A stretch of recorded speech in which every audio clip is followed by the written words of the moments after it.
যেহেতু আপনার সময় কম, আমরা দ্রুত একটা বিষয় থেকে আরেকটা বিষয়ে যেতে হচ্ছে। সম্প্রতি আপনি একটি ভাষণে বলেছেন, আমি এখানে ছোট্ট একটু অ্যাড করতে চাই। জি প্লিজ। এই যে মব, যেটাকে এখন মব বলা হচ্ছে, এর চাইতে কিন্তু আরো নিকৃষ্ট মব কিন্তু গত 15.5 বছর মানুষ প্রত্যক্ষ করেছে।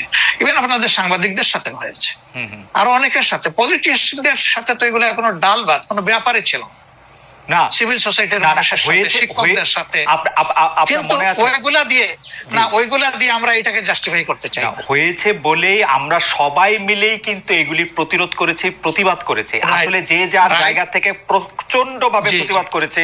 আমার মনে আছে ডয়েচে ভেলেতে থাকতে আমি একবার শেখ হাসিনার নাম করে এতবার বলতেছিলাম যে কেন তিনি এটি করবেন, কেন তার এটি সমালোচনা করা যাবে না, এবং কেন তার এটা, মানে আমার মনে আছে যে মানে আমার সাংবাদিকতায় আমি কোনো সময় অ্যাক্টিভিজম করতে চাই না বা অ্যাক্টিভিজমের জায়গা থেকে, কিন্তু এইগুলির প্রতি